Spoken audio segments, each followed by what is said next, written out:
আসসালামু আলাইকুম রহমতুল্লাহি ওয়া বারাকাতুহু। তো আজকে কিন্তু ভৌত জগত পরিমাপের একেবারে লাস্ট ক্লাস।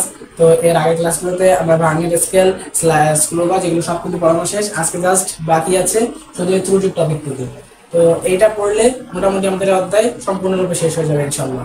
তো আমরা যদি মানে শুরু থেকে চেষ্টা করব পরিমাপের ত্রুটি। তো পরিমাপ সংক্রান্ত যাবতীয় বিষয় কিন্তু আমরা এর আগে আলোচনা করেছি। তো পরিমাপের ত্রুটিটা কি জিনিস? পরিমাপ করতে গেলে কিন্তু নানা ধরনের ত্রুটি হয়। সেই ত্রুটিগুলোর আবার একটা ক্যালকুলেশন, সেই ত্রুটি আন্দাজে মানে যা কিছু ত্রুটি করলাম সেটা কিন্তু আসলে গ্রহণযোগ্য না। তো ত্রুটির যে হিসাব নিকাশ, তো সেটা হলো ত্রুটি চার প্রকার: দৈব ত্রুটি, চূড়ান্ত ত্রুটি, আপেক্ষিক ত্রুটি, শতকরা ত্রুটি। তো আমরা একে একে এগুলো সম্পর্কে জানবো। তো প্রথমে যদি দেখি আমরা দৈব ত্রুটি। দৈব ত্রুটি কি? অন্য একটা জিনিস মাপতে গেলে বা পরিমাপের ক্ষেত্রে আমাদের মানে হাতের সাহায্যে বা দৈব ভাবে আর কি অজান্তে যে ত্রুটিটা হয় সেটাকে বলা হয় দৈব ত্রুটি। তো এটার একটা রেঞ্জ বিজ্ঞানীরা দিয়েছে, সেটা হচ্ছে দৈব ত্রুটির যে রেঞ্জ 0.5, মানে প্লাস মাইনাস 0.5। মিটার স্কেলে মাপলে মিটার, সেন্টিমিটার স্কেলে মাপলে সেন্টিমিটার, মিলিমিটার স্কেলে মাপলে মিলিমিটার, মানে মানুষ যা মাপবে সেটার 0.5 কম বা বেশি হতে পারে। এটা হচ্ছে মানে গ্রহণীয় একটা ত্রুটির একটা মানে রেঞ্জ, যে 0.5 কম বা বেশি। আমাকে 10 সেন্টিমিটার একটা মাপতে দিল, তো সেই ক্ষেত্রে আমার 10.5 হতে পারে অথবা 9.5 হতে পারে। তো যদি আমাদের প্রশ্ন কোনো কিছু থাকে যে এতটি 10 সেন্টিমিটার মাপা হলো, তো আমরা এটা মানে শুরুতেই যেটা করবো, 10 সেন্টিমিটার মাপার ক্ষেত্রে ত্রুটি প্লাস প্লাস 0.5 ধরে 10.5 আর মাইনাস 0.5 ধরে 9.5, এরকম দুটো লিখবো। তো এটা হলো দৈব ত্রুটি, একেবারে সিম্পল বিষয়, যেটি হচ্ছে আমাদের পরিমাপের ক্ষেত্রে সাধারণত হয়ে থাকে। তো এরপরে হচ্ছে চূড়ান্ত ত্রুটি। তো চূড়ান্ত ত্রুটিটা কি জিনিস? দৈব ত্রুটিতে একটা প্লাস একটা মাইনাস। এখন জাস্ট তুমি চিন্তা করো যে দৈর্ঘ্য পরিমাপ করতে দিয়েছে, তুমি 10 সেন্টিমিটারের জায়গায় 10.5 অথবা 9.5 তুমি বসালে, কিন্তু যদি বলে একটা বর্গাকার বস্তু, তার ক্ষেত্রফল নির্ণয় করতে হবে, কিন্তু পরিমাপে ত্রুটি হচ্ছে মানে দৈর্ঘ্য পরিমাপের ক্ষেত্রে ত্রুটি হয়েছে, তাহলে দৈর্ঘ্য প্রথমবার মাপার ক্ষেত্রে ত্রুটি ধরি আমরা 9.5 অথবা 10.5, মানে 10 সেন্টিমিটার একটা বর্গ, তার দৈর্ঘ্য একবার মাপলে 10.5 আর একবার মাপলে 9.5। এখন যদি আমরা ক্ষেত্রফল বের করি, তাহলে কি সেটার 0.5 থাকবে? তা কিন্তু থাকবে না, কারণ আমরা যদি ক্ষেত্রফল যা হওয়া উচিত 10 গুণ 10 মানে 10 স্কোয়ার আর কি, বর্গের ক্ষেত্রফল 10 স্কোয়ার হলে কিন্তু হবে 100। আবার যেহেতু 0.5 বেশি হতে পারে, তবে 10.5, 10.5 এর স্কোয়ার করলে একটা মান আসবে, আবার 9.5 এর স্কোয়ার করলে আরেকটা মান আসবে। তো সেই ক্ষেত্রে চূড়ান্ত ত্রুটি হবে ওইটাই, যে অরিজিনাল যে মান 10 স্কোয়ার মাইনাস একবার বেশি মান যেতে 10.5 স্কোয়ার আর একটা 10 স্কোয়ার মাইনাস 9.5 স্কোয়ার, এর মাঝখানে হবে মডুলাস। কারণ এখানে এটা কিন্তু মাইনাসে আসবে, এটা প্লাসে আসবে। সো এইখানে আমরা ধরলাম 0.25 আর এইখানে ধরলাম 0.20। তো এইটা বের করার পরে আমাদের এখানে দেখতে হবে যে দৈব ত্রুটিতে সব থেকে বেশি কোনটা, মানে প্লাসটা মানে ধনাত্মক 0.5 নিয়ে মাইনাস করার পরে যে মানটা আসে সেটা বেশি, নাকি ঋণাত্মক 0.5 নিয়ে মাইনাস করার পরে যেটা আসে সেটা বেশি। তো এখানে আমরা দেখতে পাচ্ছি 10.5 স্কোয়ার, এইটা যখন আমরা মাইনাস করেছি এটা হচ্ছে 0.25 আর এটা হচ্ছে 0.20, কিন্তু যেটা বলে সেটা হচ্ছে একটা চূড়ান্ত ত্রুটি। অর্থাৎ এর পরবর্তী ধাপে যখন আমরা ক্যালকুলেশন করবো তখন আমরা এইটা ধরে আগাবো 0.25। তো এটা হলো চূড়ান্ত ত্রুটি, অর্থাৎ মানে দৈব ত্রুটিতে পরিমাপের ক্ষেত্রে সর্বোচ্চ ত্রুটির যে মান সেইটাকে আমরা চূড়ান্ত ত্রুটি বলি। তো এর পরবর্তীতে আছে আপেক্ষিক ত্রুটি। আপেক্ষিক ত্রুটিটা কি জিনিস সেটা একটু বোঝার বিষয়।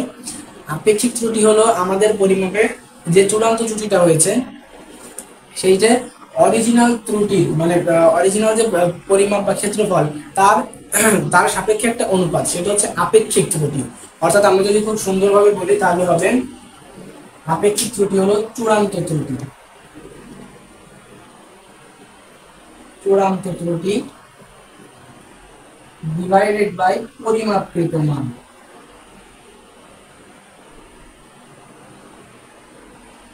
পরিমাপকৃত মান অর্থাৎ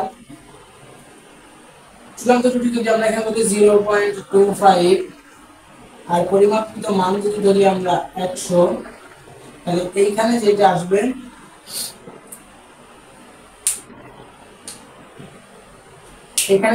সেটাই হবে আসলে আপেক্ষিক ত্রুটি।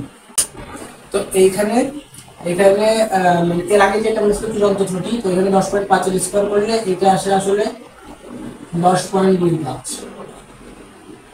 আর এটা আসে 9.75। তো অবভিয়াসলি আমাদের 10.25টা বড়, তো 10.25টা যেহেতু বড়, তো আমরা এখানে 10.25 নেব। 10.25 ডিভাইডেড বাই 100, তো 10.25 ডিভাইডেড বাই 100 যদি আমরা করি, তাহলে এখানে যে মানটা আসে সেটা হলো 0.1025। তো এটা আসলে আমাদের আপেক্ষিক ত্রুটি হচ্ছে 0.1025। এটা হলো চূড়ান্ত ত্রুটি ও পরিমাপকৃত মানের অনুপাত হচ্ছে আপেক্ষিক ত্রুটি।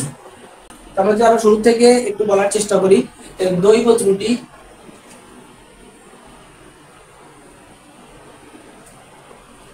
আমরা যদি আবার শুরু থেকে একটু বলার চেষ্টা করি যে দৈব ত্রুটি হলো কোনো কিছু পরিমাপের ক্ষেত্রে আমাদের স্বাভাবিকভাবে যে ত্রুটিটা হয়ে থাকে সেটাকে দৈব ত্রুটি বলে। এটার একটা রেঞ্জ ±0.5 এবং যে এককে পরিমাপ করা হবে সেই একক। এরপর যদি আমরা ধরি চূড়ান্ত ত্রুটি, তো চূড়ান্ত ত্রুটি হলো দৈব ত্রুটির সাহায্যে পরিমাপের পরে সর্বোচ্চ যে ত্রুটির পরিমাণ সেটাকে আমরা চূড়ান্ত ত্রুটি হিসেবে বিবেচনা করি। এরপর যদি আমরা আপেক্ষিক ত্রুটি ধরি, তো আপেক্ষিক ত্রুটি হলো চূড়ান্ত ত্রুটি এবং পরিমাপকৃত মান, অর্থাৎ মূল যে মানটা মানে প্রদত্ত মান, যে মানটা প্রশ্নে দেওয়া আছে, প্রদত্ত মান ও চূড়ান্ত ত্রুটির অনুপাতকে বলা হয় আপেক্ষিক ত্রুটি। তো এই হলো মোটামুটি 3 প্রকারের ত্রুটি। আর সর্বশেষ যেটি শতকরা ত্রুটি হলো চূড়ান্ত ত্রুটি বা পরিমাপকৃত মান ইনটু 100%। অর্থাৎ এখানে এই যে চূড়ান্ত ত্রুটি 10.25 ডিভাইডেড বাই 100, এই জায়গায় 100%, অর্থাৎ এই মানটাকে শতকরায় প্রকাশ করা। তো এখানে যেহেতু হচ্ছে 0.1025 ইনটু 100%, অর্থাৎ 10.25%। তো 10.25%, অর্থাৎ এই যে আমরা যে বর্গক্ষেত্রটা পরিমাপ করলাম এর বাহুর পরিমাপের ক্ষেত্রে 5% ত্রুটি বা 0.5, মানে যদি কোনো পার্সেন্টেজ উল্লেখ না থাকে তাহলে 0.5 ত্রুটি ধরে আমাদের টোটাল ক্ষেত্রফল পরিমাপে কিন্তু 10.25% ত্রুটি হবে। তো এখানে আরেকটা বিষয় যেটা আমার মাথায় আসলে এখন, সেটা হচ্ছে দৈব ত্রুটি জেনারেলি ধরা হয় ±0.5, কিন্তু প্রশ্নে যদি উল্লেখ থাকে 2% ত্রুটি বা 10% ত্রুটি বা 12% ত্রুটি, তাহলে কিন্তু আমরা সেইভাবে প্লাস মাইনাস করবো। অর্থাৎ 10% থাকলে এখানে কিন্তু 0.1 মাইনাস হতো না, সরি 1, শুধু 1 ±1 হতো। 7% থাকলে 0.7 ± হতো। তো এই যে আমরা যাবতীয় 4টা ত্রুটির যে মানে সংজ্ঞা বা এটার যে কাকে বলে এই সম্পর্কে আলোচনা করলাম, এখানে আমাদের মোটামুটি মানে অধ্যায়টা ইনডিটেইল ক্লিয়ার হয়ে গেল। কিন্তু এই ত্রুটির উপরে ভিত্তি করে আমি এখন একটা মানে প্রশ্ন সমাধান করব, যার সাহায্যে তোমাদের আর কোনো রকমের চিন্তা থাকবে না এই অধ্যায়ের উপর। মানে টোটাল এই পরিমাপ ক্যালকুলেশনের যাবতীয় যা কিছু আছে সবকিছু একটা অঙ্ক করলে আশা করি একদম ক্রিস্টাল ক্লিয়ার হয়ে যাবে। তো এতক্ষণ যে ত্রুটি সম্পর্কে আমরা আলোচনা করলাম, তো আসলে এবার একবার একটা মানে ম্যাথ সলভ করি, কুমিল্লা বোর্ডে একটা ম্যাথ। তো এই ম্যাথটা সলভ করলে আমাদের প্রথম দিকে যে ছিল স্লাইড ক্যালিপার্স, মানে স্লাইড ক্যালিপার্সের যে পরিমাপের যে সূত্র, প্লাস এখন আমাদের ত্রুটির যে সূত্রগুলো শিখলাম বা ত্রুটির যে কনসেপ্টটা আমরা বুঝলাম, তো সেটা একেবারে ক্লিয়ার হয়ে যাবে আশা করি এই একটা কোশ্চেন সলভ করলে। তো এটা কুমিল্লা বোর্ড 21 সালে আসা একটা প্রশ্ন। তো আগে আমরা প্রশ্নটা পড়ি যে প্রশ্ন কি বলছে, রাতুল স্লাইড ক্যালিপার্সের সাহায্যে বর্গাকার একটি বইয়ের দৈর্ঘ্য পরিমাপের সময় প্রধান স্কেলার পার্ট 12 সেন্টিমিটার, ভাঙা সমাধান 6, এটা পেলাম। তো প্রথমে যদি আমরা খেয়াল করি যে বলেছে বর্গাকার একটি বই, অর্থাৎ 4 বাহু সমান এবং ক্ষেত্রফলের সূত্র হবে কি a স্কয়ার।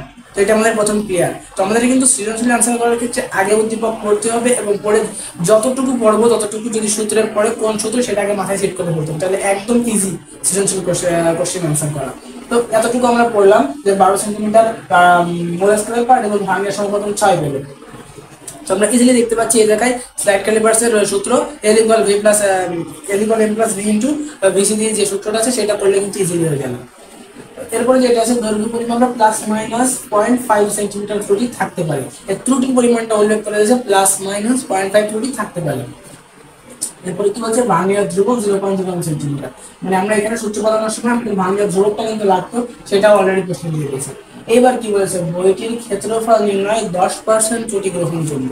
এটা তোমরা প্রথমবার দেখে হয়তো বা একটু মানে বুঝতে কেমন লাগতে পারে। তো এটা সোজা বাংলা হচ্ছে বইয়ের চূড়া মানে টোটাল পরিমাপের ক্ষেত্রে শেষে যে শতকরা ত্রুটির যে পরিমাণটা বেরোবে সেটা 10% হলে গ্রহণযোগ্য বা তার কম হলে গ্রহণযোগ্য, 10%-এর বেশি হলে গ্রহণযোগ্য না। অর্থাৎ চূড়ান্ত ত্রুটি, আপেক্ষিক ত্রুটি নির্ণয় করে সর্বশেষ ক্ষেত্রফল পরিমাপে যে শতকরা ত্রুটিটা বেরোবে সেটি যদি 10%-এর কম হয় তাহলে অবশ্যই গ্রহণযোগ্য, এবং 10% যদি বেশি হয় তাহলে আর গ্রহণযোগ্য না।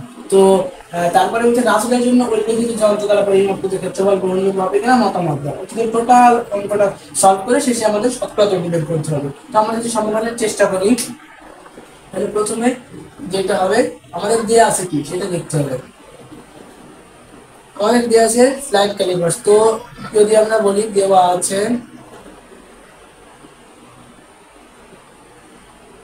প্রধান স্কেলের পার্ট, প্রধান স্কেলের পার্ট এম ইকুয়াল 12 সেন্টিমিটার। এরপরে কি দেওয়া আছে, ভার্নিয়ার সমপতন দেওয়া আছে। ভার্নিয়ার সমপতন v equals to 6, ভার্নিয়ার সমপতন v equal to 6 দেওয়া আছে। এরপরে কি আছে, ভার্নিয়ার কনস্ট্যান্ট অর্থাৎ ভার্নিয়ার ধ্রুবক, ভার্নিয়ার ধ্রুবক VC equals to দেওয়া আছে 0.01 সেন্টিমিটার। এখানে কিন্তু আমাদের একটা সুবিধা আছে, সেন্টিমিটার সেন্টিমিটারে দেওয়া আছে, অর্থাৎ আমাদের আর কোনো ক্যালকুলেশন করা লাগছে না। তো এরপরে আমরা যদি আমাদের সেই আগে যে সূত্রটা আমরা শিখছি সেটা যদি আমরা অ্যাপ্লাই করি তাহলে কিন্তু আমাদের এখানে বর্গের এক বাহুর দৈর্ঘ্য বেরোবে। তো বর্গের এক বাহুর দৈর্ঘ্য L ইকুয়ালস টু, যদি আমরা লিখি আমরা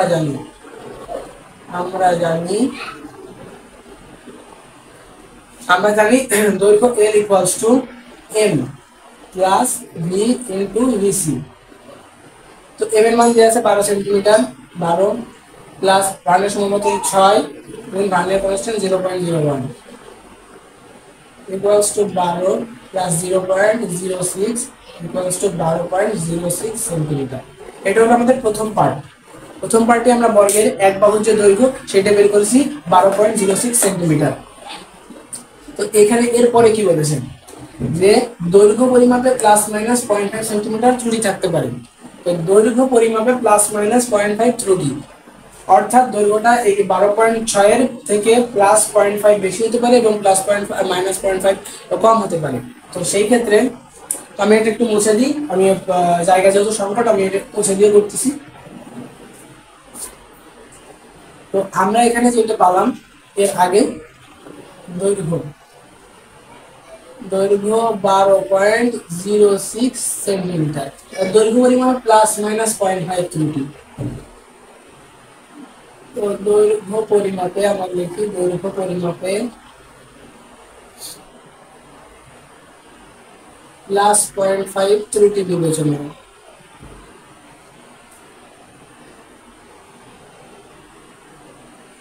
বিবেচনায় দৈর্ঘ্য L1 equals to 12.06 plus 0.5 equals to 12.56 centimetre. তো এই অবস্থায় ক্ষেত্রফল হবে, অর্থাৎ ক্ষেত্রফল L1 square 12.56 square centimetre square. তো এটা হবে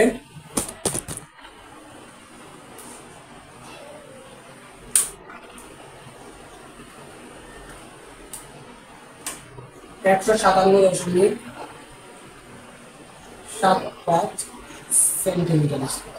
আমরা যদি প্লাস 0.5 একবার বিবেচনায় নিয়েছি, এবার দেবো মাইনাস 0.5। তো মাইনাস 0.5 বিবেচনায়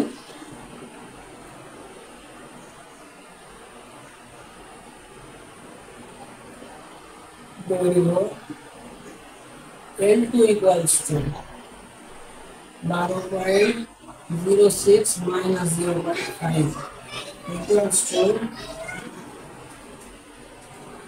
11.56 সেন্টিমিটার।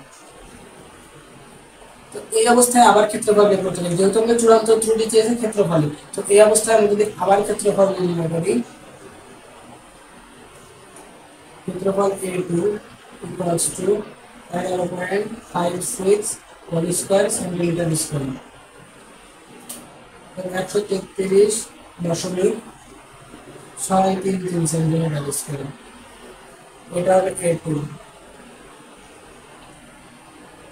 আমাদের কিন্তু +0.5 বিবেচনায় একবার 12.56 সেন্টিমিটার দৈর্ঘ্য এবং 157.75 সেন্টিমিটার স্কয়ার ক্ষেত্রফল, এবং -0.5 বিবেচনায় 11.56 সেন্টিমিটার দৈর্ঘ্য এবং 133.63 সেন্টিমিটার ক্ষেত্রফল বের হয়েছে।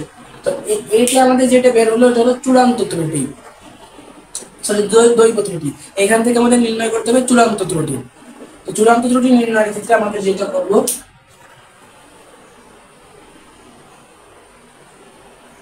চূড়ান্ত ত্রুটিটা আমাদের সব থেকে বড় যে মানটা সেইটা, তো বড় মানের জন্য আমাদের আগে প্রথম মানে অরিজিনাল যে মানটা বেরোয়েছে 12.06 সেন্টিমিটার যে দৈর্ঘ্য, কোনো ত্রুটি বিবেচনায় না নিয়ে সেই দৈর্ঘ্য বিবেচনায় আমাদের যে ক্ষেত্রফল হবে সেই ক্ষেত্রফলকে আমরা প্রকাশ করব এ দিয়ে।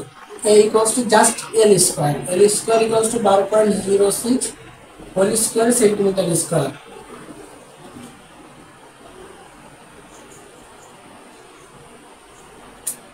একশো 45.443 সেন্টিমিটার স্কয়ার।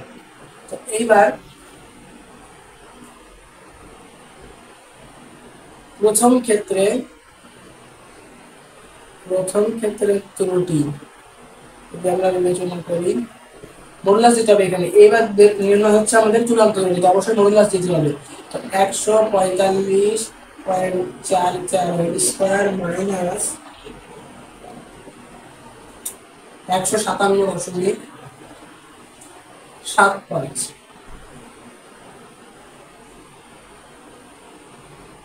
Centimetre square.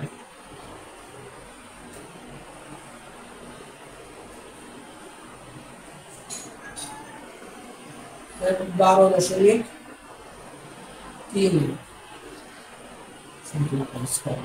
এবার দ্বিতীয় ক্ষেত্রে ত্রুটি 145.44 মাইনাস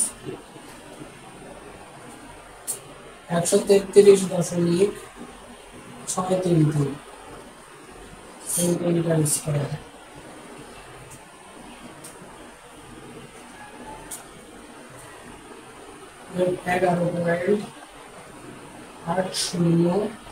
সেন্টিমিটার স্কয়ার। প্রথম ক্ষেত্রে ত্রুটি 12.31 সেন্টিমিটার স্কয়ার এবং দ্বিতীয় ক্ষেত্রে ত্রুটি 11.80 সেন্টিমিটার স্কয়ার। তো আমরা কিন্তু এখানে ইজিলি দেখতে পাচ্ছি বড় 12.31 সেন্টিমিটার স্কয়ার। তো সেই ক্ষেত্রে আমরা ডিরেক্ট লিখে দেব এইখানে 12.31 সেন্টিমিটার স্কয়ার বড় হয় বা বৃহৎ মান হয় চূড়ান্ত ত্রুটি হিসেবে এটি বিবেচ্য। তো আমরা যদি লিখি অতএব চূড়ান্ত ত্রুটি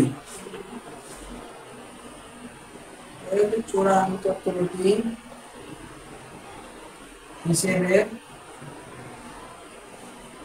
বিবেচ্য হবে 12.31 সেন্টিমিটার স্কয়ার। এই পর্যন্ত আমাদের বের হলো চূড়ান্ত ত্রুটি। এরপরে আমাদের নির্ণয় করতে হবে আপেক্ষিক ত্রুটি শতকরা ত্রুটি, যেটা আমরা একবারে লিখতে পারি যে শতকরা ত্রুটি ইকুয়ালস টু আপেক্ষিক ত্রুটি ইনটু 100%। তো তাই যদি আমরা লিখি তাহলে যেটা হবে আমাদের শতকরা ত্রুটি নির্ণয় হবে। শতকরা ত্রুটি নির্ণয়ের ক্ষেত্রে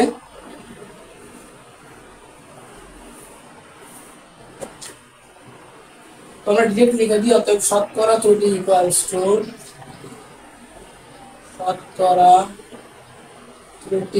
টু আপেক্ষিক ত্রুটি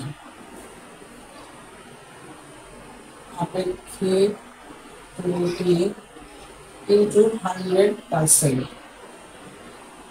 তো আপেক্ষিক ত্রুটি এটা কিন্তু চূড়ান্ত ত্রুটি ডিভাইডেড বাই পরিমাপকৃত মান,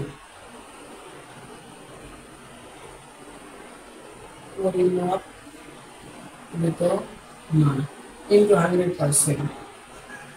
চূড়ান্ত ত্রুটি আমাদের বের হলো 12.31 divided by 145.44 into 100%।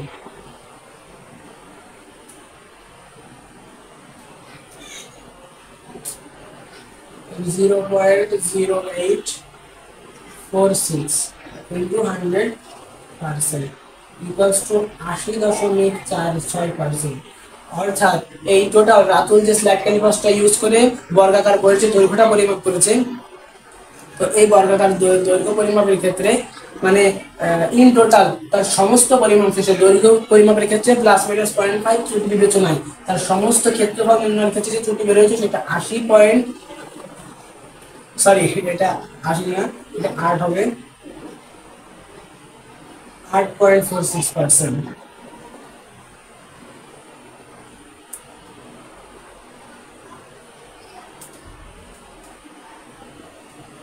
এটা 8.46%। তো 8.46% তার পরিমাপে ত্রুটি হয়, অর্থাৎ টোটাল দৈর্ঘ্য পরিমাপের ক্ষেত্রে সে কিন্তু প্লাস মাইনাস 0.5 সেন্টিমিটার ত্রুটি বিবেচনায় নিয়েছে। তো নেওয়ার ক্ষেত্রে তারপরে সে যখন ক্ষেত্রফল হিসাব করে, তো এই স্ল্যাট ক্যালিপাসের সাহায্যে 8.46% তার ত্রুটি হয়। অর্থাৎ এখানে কিন্তু উল্লেখ করেছে বইটির ক্ষেত্রফল নির্ণয়ে 10% ত্রুটি গ্রহণযোগ্য।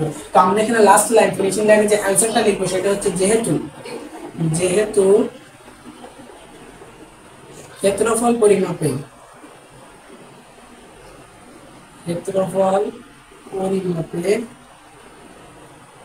10% পর্যন্ত ত্রুটি গ্রহণযোগ্য,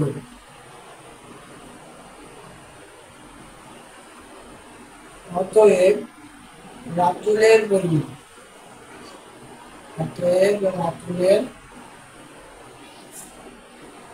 পরিমাপ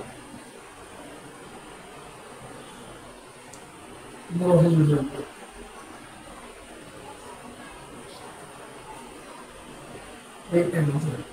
এর মাধ্যমে কিন্তু আমরা ইজিলি 4 মার্ক পেয়ে যাবো।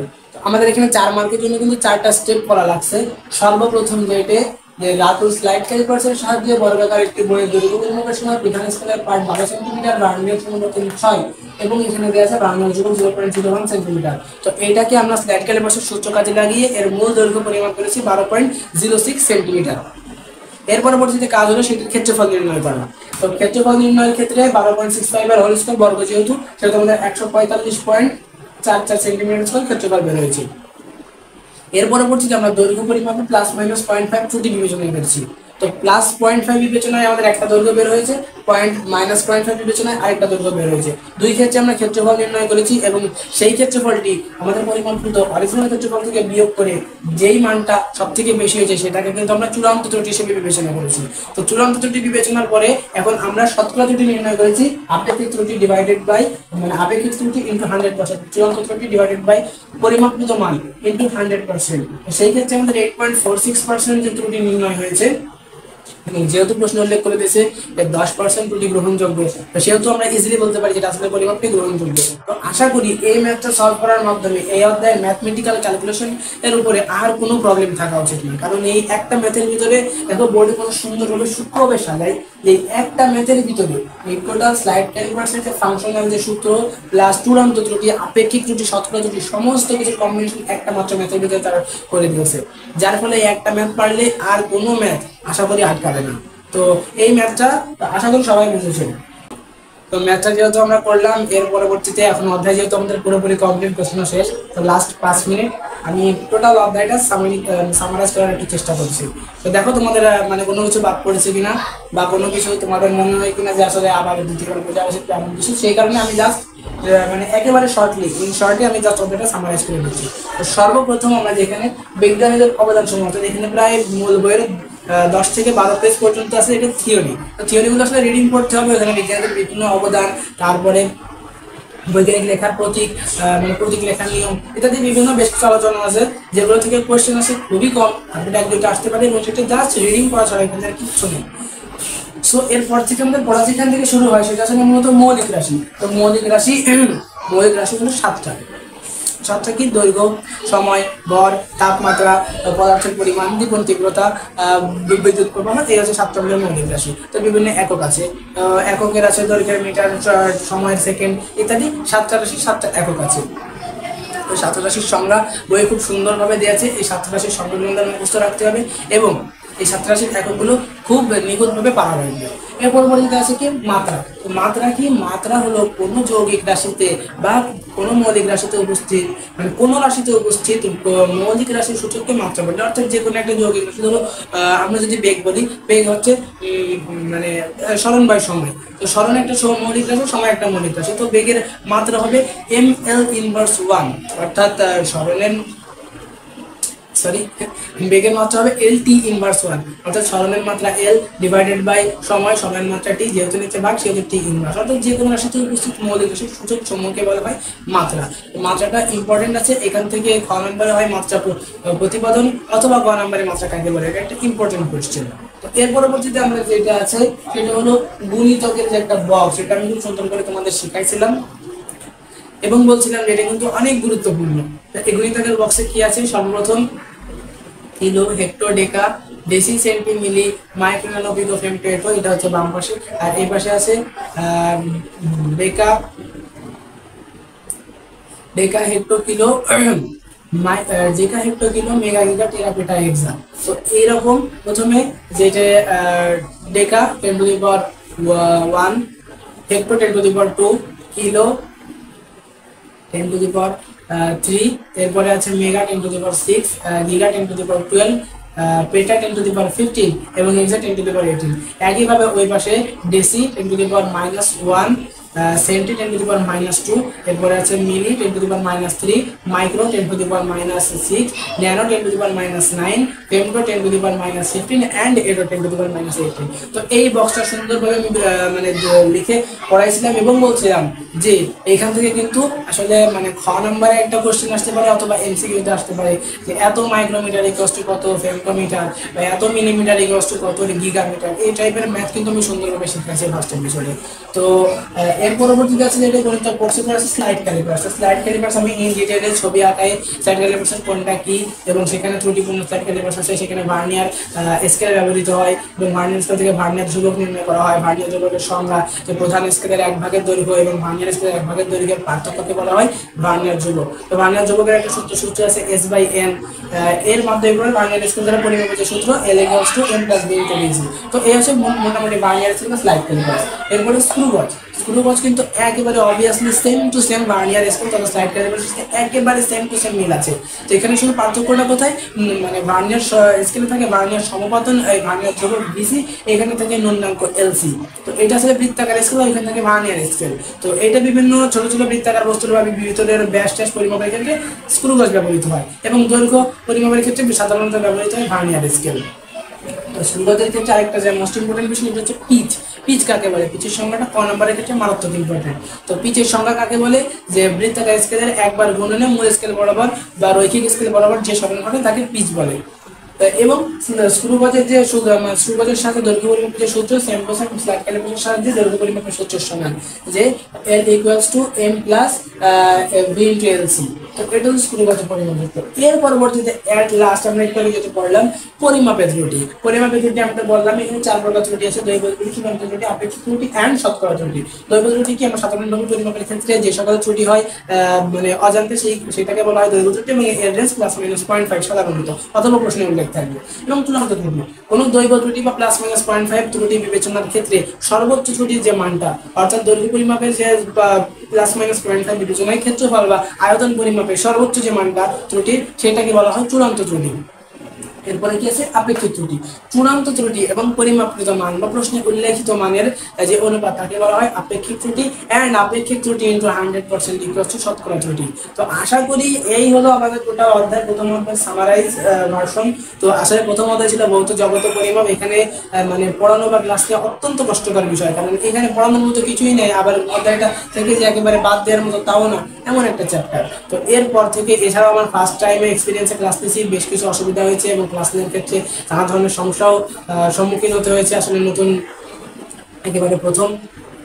তো এর পরবর্তীতে আমরা খুব শীঘ্রই শুরু করব আমাদের দ্বিতীয় অধ্যায়, এটা গতি। সেটা কিন্তু বেশ ইন্টারেস্টিং একটা চ্যাপ্টার, বোঝার অনেক বিষয় আছে, নতুন নতুন সূত্র আছে এন্ড মানে অনেক মানে খুব ভালোভাবে পড়ানোর একটা অধ্যায়। তো ইনশাল্লাহ আমরা নতুন উদ্যমে নতুন ভাবে একবারে নতুন প্যাটার্নে সুন্দরভাবে গতি অধ্যায়টা শুরু করবো, এবং আশা করি গতি অধ্যায় থেকে ক্লাস যদি তোমরা করা শুরু করো, একটা ক্লাসও আশা করি কোনো বোরিং হবে না। প্রথম অধ্যায়ের দিকে প্রথম ক্লাস বা ক্লাসের মাঝামাঝি যে কোনো টাইম বোরিংনেস আসতেই পারে, কোনো অধ্যায়টাই এরকম। তবে দ্বিতীয় অধ্যায় অর্থাৎ গতি দিয়ে যখন শুরু হবে, তখন একেবারে গ্যারান্টি দিয়ে বলতে পারি যে ক্লাস যদি তুমি সুন্দরভাবে মানে A to Z ফলো করো, তো গতি বা মানে ফিজিক্স, টোটাল এসএসসি যে ফিজিক্সে কোনো রকমের প্রবলেম থাকবে না আশা করি। কারণ এটা খুব কনসেপচুয়াল বিষয়, এর কনসেপ্ট একবার মাথায় ঢুকে গেলে সারা জীবন থাকে। ফিজিক্সের এই একটা সুবিধা আছে, কনসেপ্ট একবার মাথায় ঢুকলে এটা অল টাইম থেকে যায়। তো যার কারণে আশা করি খুব সুন্দর পরিবেশে সুন্দরভাবে গতি অধ্যায়টা ক্লাস নেবে, এবং তোমরা সবাই অবশ্যই গতির ক্লাসটা করবে, এবং করে আশা করি অনেক উপকৃত হবে। তো আজকের মতো আজকের ক্লাস প্লাস আজকের চ্যাপ্টার এখানে শেষ। আসসালামু আলাইকুম ওয়া রাহমাতুল্লাহি ওয়া বারাকাতুহু।